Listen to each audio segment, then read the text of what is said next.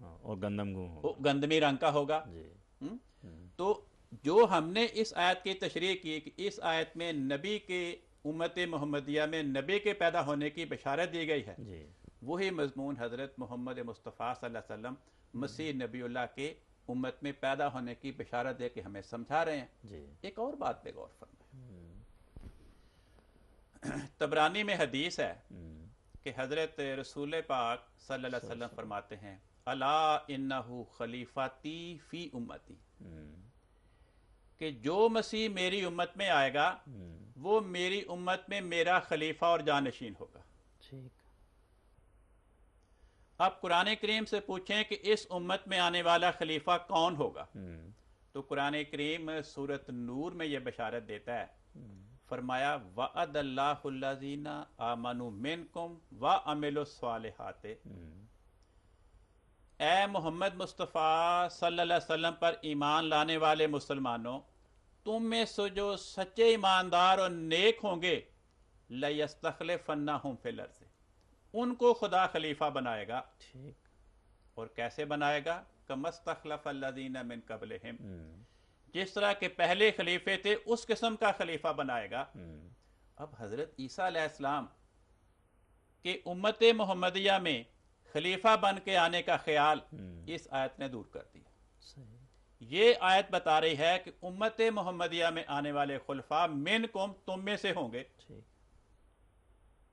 اور پہلی امتوں کے خلفاء کے مثیل اور مشابہ ہوں گے۔ پہلی امتوں کے خلفاء یہاں پہ خود نہیں آئیں گے بلکہ ان امتوں کے خلفاء کے مشابہ اور مثیل یہاں پہ آئیں گے۔ ٹھیک تو اس آیت کی روشنی میں یہ پیش گوئی کہ میری امت میں آنے والا مسیح میرا خلیفہ ہوگا، ہمیں یہ سمجھا دیا کہ آنے والا مسیح نبی اللہ میری امت میں پیدا ہوگا، بنی اسرائیل کی امت کا فرد یہاں پہ میرے امت میں نہیں میرا خلیفہ نہیں آئے گا۔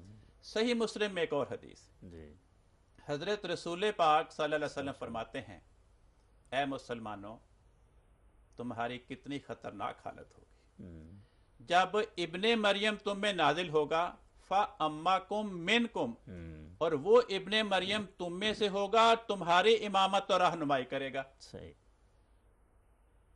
فَأَمَّاكُمْ مِنْكُمْ کہ وہ ابن مریم تم میں سے ہوگا، بنی اسرائیل میں سے نہیں ہوگا، اور وہ تمہاری امامت کرے گا۔ اس آیت نے بتا دیا کہ جس مسیح نبی اللہ کے آنے کی حضرت محمد مصطفیٰ صلی اللہ علیہ وسلم نے ہمیں بشارت دی، وہ پرانا نہیں ہوگا، وہ ہماری امت میں پیدا ہوگا۔ تو یہ ساری بشارتیں بتا رہی ہیں کہ آنے والا مسیح نبی اللہ امت میں پیدا ہوگا۔ لہذا ہم نے جو تشریح کی اس آیت کی کہ یہ آیت امت میں نبی کے پیدا ہونے کی بشارت دے رہی ہے، وہ ہماری تشریح حضرت رسول پاک صلی اللہ علیہ وسلم کی ان بشارات کے عین مطابق۔ لیکن ہم سے پہلے، یہ میں نے پہلے بھی آپ کو عرض کیا تھا کہ عربی زبان کی قرآن کریم کی سب سے مسترد ترین لغت کی کتاب مفردات ہے، حضرت امام راغب رحمۃ اللہ علیہ کی۔ انہوں نے اپنی کتاب میں لکھا ہے، یہ لفظ کتابہ، اس کے نیچے ایک آیت کی تشریح کرتے ہیں۔ سورۃ آل عمران کی آیت ہے، فَاكْتُبْنَا مَعَ الشَّاهِدِينَ، فَاكْتُبْنَا مَعَ الشَّاهِدِينَ، عام ترجمہ تو یہ کہ ہمیں گواہوں کے ساتھ لکھ لے۔ اس کی یہ کیا تشریح کرتے ہیں؟ یعنی اجعلنا فی زمرتہم، ہمیں گواہوں کے گروہ میں شامل کر لے۔ وہ جو پہلے ماں کی بحث ہو رہی تھی، وہی مضمون یہ بیان فرمایا کہ یہاں پر ماں کا کیا معنی ہے؟ فی، کہ ہمیں گواہوں کے گروہ میں شامل کر لے۔ آگے کہتے ہیں اشارتاً الی قولہ، اس آیت میں جو ماں کا مفہوم ہے، اس میں اشارہ کیا گیا ہے اللہ تعالیٰ کے اس کلام کی طرف، فَأُولَئِكَ مَعَ الَّذِينَ أَنْعَمَ اللَّهُ عَلَيْهِمْ، وہی آیت جو میں نے پڑھی تھی، سورۃ نساء آیت نمبر 70، کہ فَاكْتُبْنَا مَعَ الشَّاهِدِينَ میں جو ماں کا مفہوم ہے، اس میں وہ اشارہ کیا گیا وہی مضمون جو فَأُولَئِكَ مَعَ الَّذِينَ أَنْعَمَ اللَّهُ عَلَيْهِمْ میں ہے۔ تو گویا وہ یہ بیان کر رہے ہیں کہ جو آیت ہے فَأُولَئِكَ مَعَ الَّذِينَ أَنْعَمَ اللَّهُ عَلَيْهِمْ، اس کا کیا مطلب ہے کہ اللہ اور اللہ کے رسول کے اطاعت کرنے والے فی زمرتہم، ان انعام یافتہ افراد کے گروپ کے اندر شامل ہوں گے، یہ نہیں کہ گروپ کے ساتھ ہوں گے۔